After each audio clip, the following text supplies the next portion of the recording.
Dear people, watching and listening, Assalamu alaikum.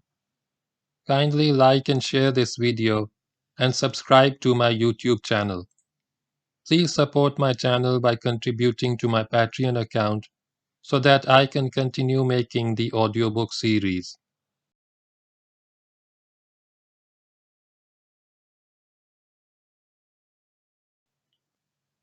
The book now continues with part 4, which tells in detail the Muslim conquest of Syria, which ran from 634 AD to 638 AD. Start of chapter 31. The Unkind Cut. Praise be to Allah who decreed that upon Abu Bakr, who was more beloved to me than Umar. Praise be to Allah who gave authority to Umar, who was less beloved to me than Abu Bakr, and compelled me to love him. Khalid ibn Al-Waleed, upon breaking the news of Abu Bakr's death to his army. You have done deeds which no one has done, but people do nothing, for Allah is the doer. Arabian poet, quoted by Umar to Khalid. In Medina, as the old caliph lay dying, he sent for writing materials and wrote an order. After him, Umar would be the caliph, and the believers would swear allegiance to him. This was the last order of Abu Bakr, radiyallahu anhum. On August 22, 634 AD, 22nd Jamadiul Akhir, 13 Hijri, Abu Bakr died and Umar became caliph. On the same day, the new caliph issued his first order. Khalid was dismissed from the command of the Muslim army in Syria. He wrote to Abu Ubaidah as follows: In the name of Allah, the Beneficent, the Merciful, I urge upon you the fear of Allah who lives eternally, while everything else perishes, who has guided us away from wrongdoing and taken us out of darkness into light. I appoint you commander of the army of Khalid bin Al-Waleed, so take charge as is your duty. Send not the Muslims to their destruction for the sake of plunder, and place not the Muslims in a camp without reconnoitring it and knowing what is there. Send not expeditions except in properly organized units, and beware of taking any steps which may lead to the annihilation of the Muslims. Allah has tried me with you and tried you with me. Guard against the temptations of this world, lest they destroy you as they have destroyed others before you, and you have seen how they felt. The letter was given to a messenger with instructions to proceed to Syria and hand it personally to Abu Ubaidah. The next day, Umar led the congregational prayer in the mosque of the Prophet. When the prayer was over, he addressed the congregation, the first public address of his caliphate.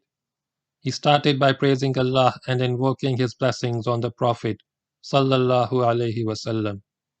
Then he continued, Lo, the Arab is like a camel, which follows its master and waits for him wherever it is made to sit.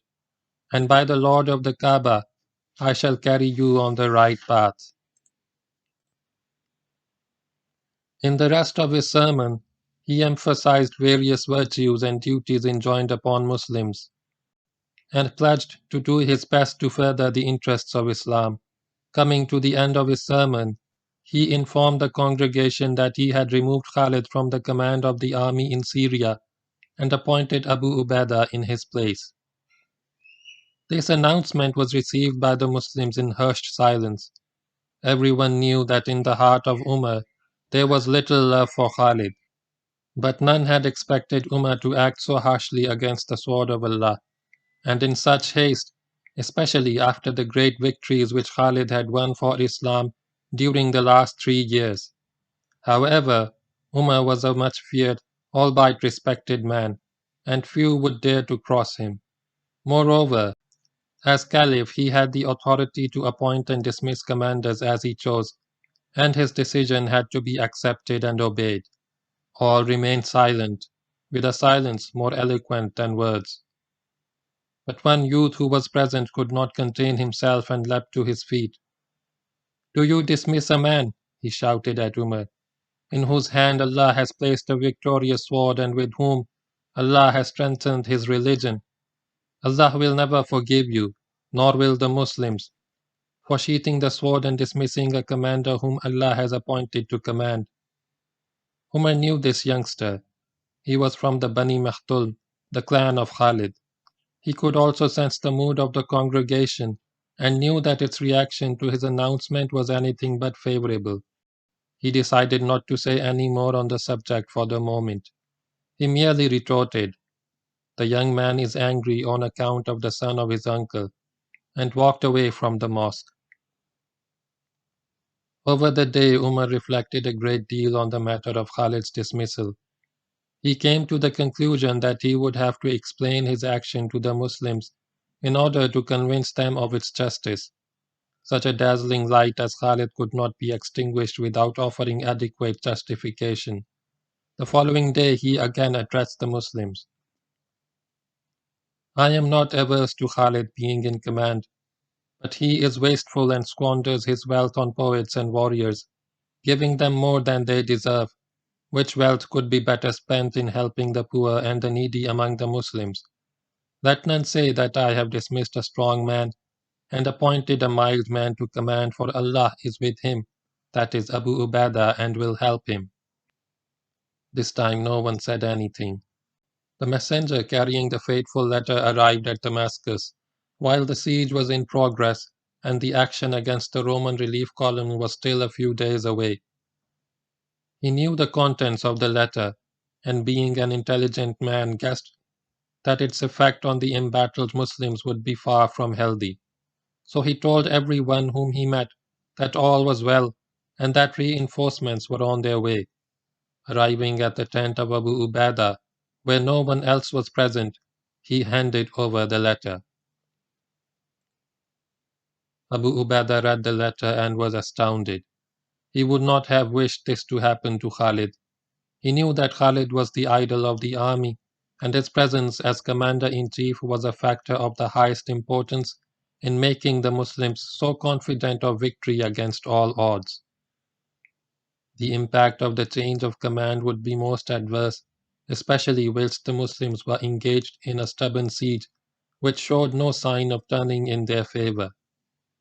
It would be difficult to convince them of the justice of Khalid's dismissal or the wisdom of its timing. Moreover, Abu Ubaidah did not feel inclined to take over command in the middle of the operation when Khalid had everything so well organized. He therefore decided to say nothing about the death of Abu Bakr or the change of command until after the siege had been successfully concluded.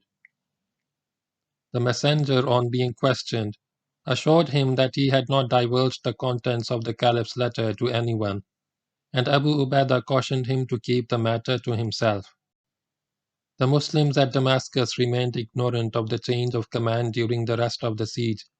Even on the day of conquest, Abu Ubaidah made no reference to it in his altercation with Khalid, for doing so would have amounted to hitting below the belt and would have belittled Khalid in the presence of friend and foe. Thus it was Khalid who signed the pact with the Damascenes and not Abu Ubaidah. In fact, it was not until a few hours after Khalid's return from the raid at the meadow of Brocade that Abu Ubaidah drew him aside, told him of the death of Abu Bakr and the appointment of the new Caliph, and gave him Umar's letter to read. Slowly Khalid read the letter. It was quite clear. He had been sacked. Abu Ubaidah was the new commander-in-chief. Perhaps he should have expected that this would happen if Umar became Caliph. But he had not expected it because he had never considered the possibility of Abu Bakr's death or of Umar's becoming Caliph. From the date on the letter, Khalid saw that it was more than a month old and must have reached Abu Ubaidah at least 3 weeks before now. He looked up at Abu Ubaidah and asked, "Why did you conceal this from me? May Allah have mercy upon you." Abu Ubaidah replied, "I did not wish to weaken your authority while you were engaged with the enemy." For a few moments, Khalid remained lost in his thoughts of Abu Bakr, his friend, guide, and benefactor. Abu Ubaidah looked at him, partly in sympathy, partly in embarrassment. Then Khalid remarked, May Allah have mercy upon Abu Bakr. Had he lived, I would not have been removed from command. Slowly, with bowed head, the sword of Allah walked away to his tent. That night, Khalid wept for Abu Bakr. The following morning, October 2, 634 AD, 3rd Shaban, 13 Hijri, the army was assembled and informed of the two changes in the caliphate and in the command in Syria. On this day, the Muslims in Damascus took the oath of allegiance to the new caliph. If any resentment or bitterness existed in Khalid's heart, and some must undoubtedly have existed, he showed no sign of it. He remarked casually to his friends, "If Abu Bakr is dead and Umar is caliph, then we hear and obey." There was nothing that Khalid could do to air his grievance without causing serious harm to the Muslim army and the Muslim cause in Syria, for any anti-Umar action would probably have split the army, and this was the last thing that a true soldier and true Muslim would wish. Once a commander-in-chief is dismissed from his command, he normally does not serve. If he serves at all in the same theater where he has been in command, he retires, or he asks to be transferred or is transferred anyway in consideration for his feelings. Sometimes he is kicked upstairs, but it was Khalid's destiny to fight and to conquer, and nature had gifted him with all the military virtues needed to fulfill that destiny. Thus we see here the remarkable phenomenon of the greatest general of the time, indeed the greatest general of the first millennium of the Christian era, being prepared to serve in a lower capacity, even as a common soldier, with the same drive and zeal which had been shown as an army commander. This willingness to serve also reflects the Muslim spirit of the time, and all this became evident a fortnight later in the crisis of Abu Quds. A week after Abu Ubaidah assumed command of the army, a Christian Arab, seeking the favor of the Muslims, came to the new commander-in-chief and informed him that in a few days a great fair would be held at Abu Quds. At this fair, visitors and merchants from all the lands in the Asian zone of the Byzantine Empire would come with costly wares to buy and sell. Should the Muslims wish to acquire more spoils, they only had to send a raiding column to pick up all the wealth they wanted. Abu Quds is now known as Abla and lies at the eastern foothills of the Lebanon range, near Zahle, about 40 miles from Damascus on the road to Baalbek. The informer could not say if there would be any Roman soldiers guarding the fair, but there was a strong garrison at Tripolis on the Mediterranean coast. Abu Ubaidah spoke to the warriors who sat around him and asked if anyone would volunteer to take command of a column and raid Abu Quds. He was hoping that Khalid would offer his services for the task, but Khalid remained silent. Then a youth, on whose face the beard had only just begun to grow, volunteered himself with bubbling enthusiasm. This boy was Abdullah, son of Jafar, the Prophet's cousin who had been martyred at Mutah. This young nephew of the Prophet had only just arrived from Madinah and was anxious to win glory in the field.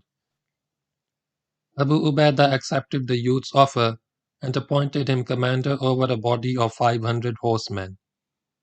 On October 14, 634 AD, the 15th of Shaban, 13 Hijri, the column marched by the light of a bright full moon. With young Abdullah rode a dedicated and saintly soldier by the name of Abu Dhal al-Ghafari.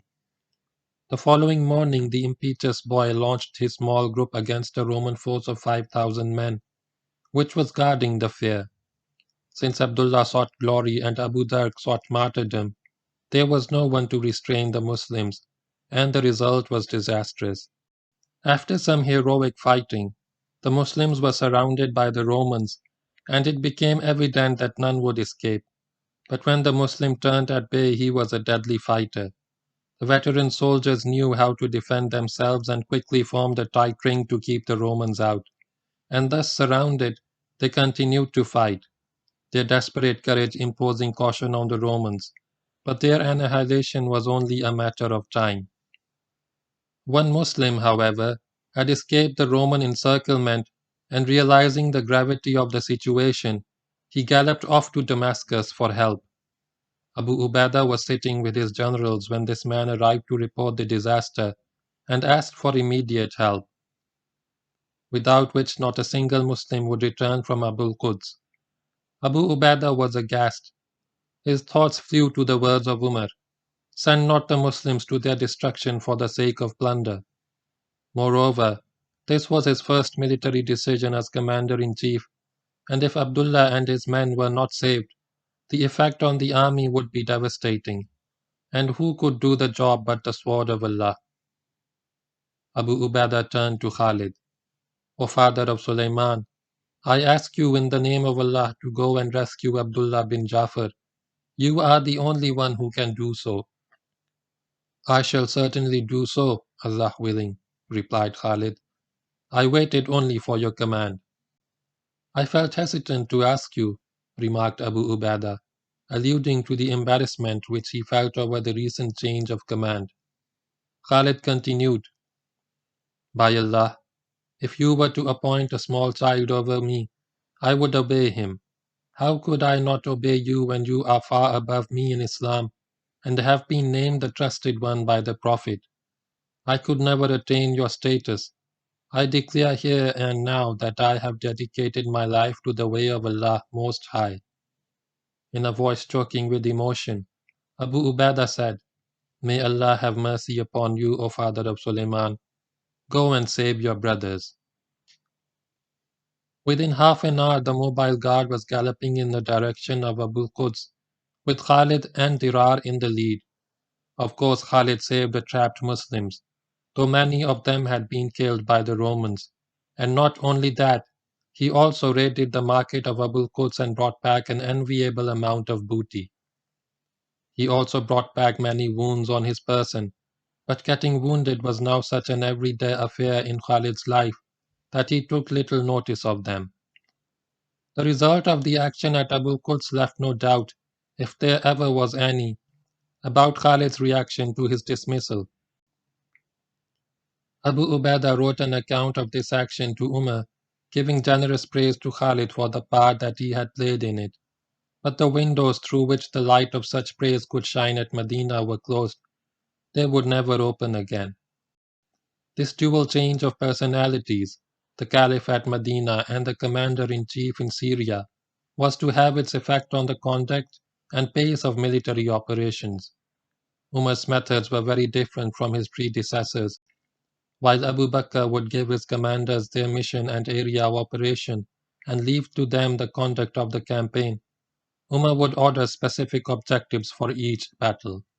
Later in his caliphate, he would even lay down such details as who should command the left wing, who should command the right wing, and so on. He also started a system of spies to watch his own generals. These spies were placed in all armies and corps, and everything that any officer said or did was promptly reported to the Caliph. Umar confirmed the various corps commanders in the roles allotted to them by Abu Bakr. Amr bin al-As would command in Palestine, Yazid in Damascus, Shurahbil in Jordan, and Abu Ubaidah in Emesa after it was taken. These roles included not only the military command of the various corps, but also political control over the provinces. Thus, for instance, Shurahbil was not only the corps commander for operations in Jordan, but also the governor of the district of Jordan. And yet Abu Ubaidah remained the commander-in-chief of the army as a whole, although he would command the army only when the corps fought together against the Romans. For Khalid there was no role. By the order of Umar, he would operate under Abu Ubaidah, and the latter confirmed him as the commander of the corps of Iraq, which included the mobile guard.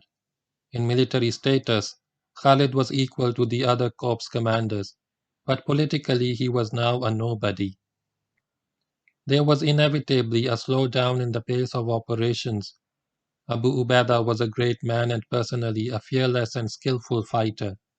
Over the next few years, he would also become a good general as a result of Khalid's coaching. He would rely heavily on the advice of Khalid, whom he kept beside him as much as possible. but he never possessed the strategic vision or the tactical perception of Khalid. More often than not, he would hold councils of war or ride to Medina to seek the Caliph's decision regarding his next objective, whereas Khalid would rush like a tornado from battle to battle, using surprise, audacity, and violence to win his battles.